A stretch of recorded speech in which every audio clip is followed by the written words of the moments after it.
정권 교체를 바랬으면은 무엇을 바라고 했겠느냐.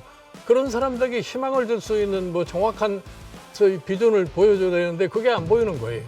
나라의 전 교육을 담당해야 할 교육부 장관이 과거에 무슨 만취 상태에서 음주운전을 했다는 사람인데 그러한 전력을 가졌는데도 괜찮다고 하면은 그 국민에게 납득하겠어요?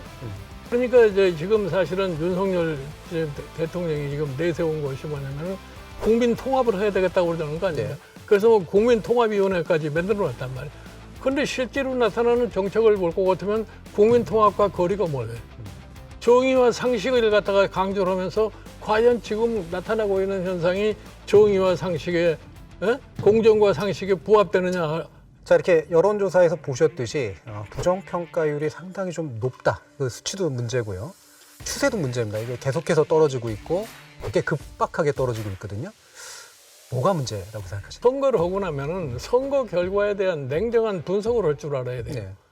근데 그거를 모르니까 결국 가서는 48.7%인가 밖에 못 얻었는데 지금 48.7%에 해당하는 사람도 지지를 보내지 않고 있잖아요. 그렇죠. 예. 그러면 이제 우리가 냉정하게 생각을 할 적에 그러면 윤석열 대통령에게 표를 몰아준 사람들은 어떤 생각에서 표를 몰아주느냐. 이거를 한번 냉정하게 분석을 해봐야 될 거예요. 그러니까 정권 교체를 갖다가 바라는 사람들이 많았기 때문에 성례를 이끌 수 있었다는 거예요. 그러면 정권 교체를 바랬으면은 무엇을 바라고 했겠느냐.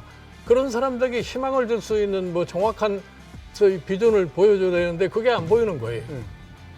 그래서 내가 보기에 지금 사실은 인수위 때부터 사실은 그런 짓을, 그런 모습을 갖다 보여주셔야 되는데 인수위 때서부터 그런 모습을 보여준 게 없다. 네.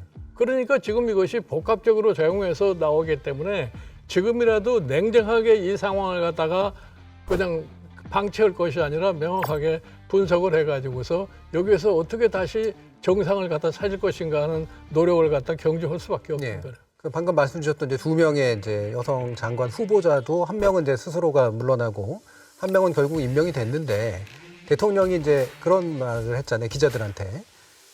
전 정부의 인사 중에 이만큼 뛰어난 사람이 있으면 이제 한번 대봐라.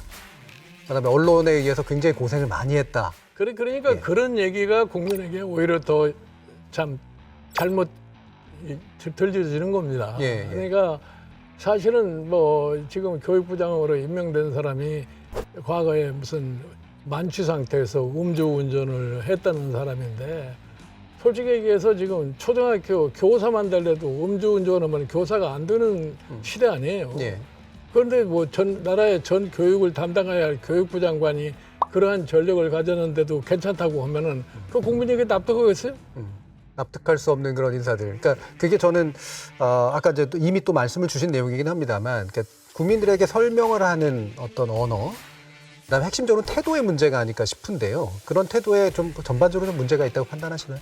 그러니까 대통령의 역할이라는 것은 국민을 갖다가 조화롭게 이끌어가야 할 책임이 있는 거지 어느 한 특정 사태에 대한 집착을 해가지고는 국민의 화합이 이루어지지 않아요.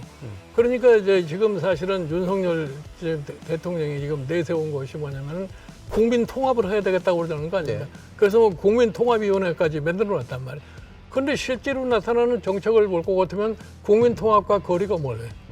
정의와 상식을 갖다가 강조를 하면서 과연 지금 나타나고 있는 현상이 정의와 상식에 공정과 상식에 부합되느냐 이런 의문을 갖다 국민이 가질 수밖에 없는 거죠. 네. 그런 의문을 갖기 때문에 정확한 미래가 안 보여서 결국 가서 지지도의 하락으로 나타날 수밖에 없어요. 현재 이제 윤 정부가 내놓은 첫 경제 정책의 방향을 보면 시장 자유의 측면들 엄청나게 강조하잖아요.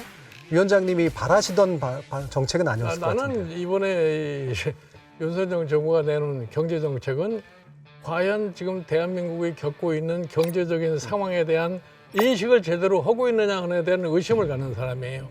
지금 뭐 민간 주도의 경제다 뭐 이렇게 내세우고 뭐 시장 위주다 이렇게 얘기하지만 이거는 과거에 사실은 이명박 정부 초기에 소위 기업 프렌들이 그렇죠. 네. 경제 정책을 하겠다 하는 이런 논리하고 거의 똑같은 얘기라고. 결국은 거기에 안 먹히니까 이명박 정부에 가서도 1년 후에 다시 뭐 서민 위주의 정책으로 돌아가고 그러지 않았어요? 네. 그러니까 이 보편적인 상식으로다가 납득이 되지 않는 소리를 하면은 국민이 따라가질 않습니다. 네. 더군다나 지금 코로나 사태로 인해 가지고서 참 경제적으로 어려운 처지에 놓여 있는 일반 국민이 건 한 2천만 가까이 되는데 그 사람들이 보기에 야, 저 사람들은 어떻게 미래를 생각을 하고 저런 정책들을 하려고 그러냐 하는 그런 의심의 눈초리를 가질 수밖에 없다. 자, 이 윤석열 정부가 사실 뭐 지금 출범한 지 얼마 되지도 않았고 우리 뭐 국가를 위해서도 사실 여러분부터 지지를 받으면서 국정동력을 갖는 게 좋은 일 아닙니까? 이 회복의 계기는 어떻게 좀 마련해야 된다고 생각하시나요? 이제 회복의 얘기는 참 우리가 지금 당면하는 게 우리의 경제의 동력을 유지할 수 있느냐 없느냐를 생각을 해야 합니다. 네. 지금 단기적으로 성취할 수 있는 경제 정책은 있을 수가 없어요. 그럼 중장기적으로 한국이 앞으로 어떤 방향으로 가야 할 거냐. 지금 세계의 경제 질서가 완전히 새롭게 형성되는 그런 과정에 있습니다. 지금 저희 이제 코로나 사태와 이 우크라이나 전쟁으로 인해서 이 글로벌리제이션이라는 것이 이제 끝장이 나지 않았나 이렇게 생각을 해요. 그럼 우리처럼 국제사회에서 이 수출을 많이 국제시장에 해가지고서 먹고 사는 경제가 앞으로 글로벌 체제가 변경이 됐을지 우리는 어떻게 적용할 것인가. 우리가 자원이 부족한 나라가 글로벌 체제가 제대로 작동을 하지 않았을 때 우리는 어떻게 거기에 대한 대처할 것이냐. 이런 등등이라고 하는 것이 지금 보이질 않는 거예요. 네. 사실 우려가 되는 건 정권이 좀 조급해질 수도 있지 않겠습니까? 이게 너무 떨어지면 혹시라도 사정정국으로 돌파할 유혹을 느끼는 것에 대해서 어떻게 생각하세요? 뭐라고요? 사정정국으로 이른바 네.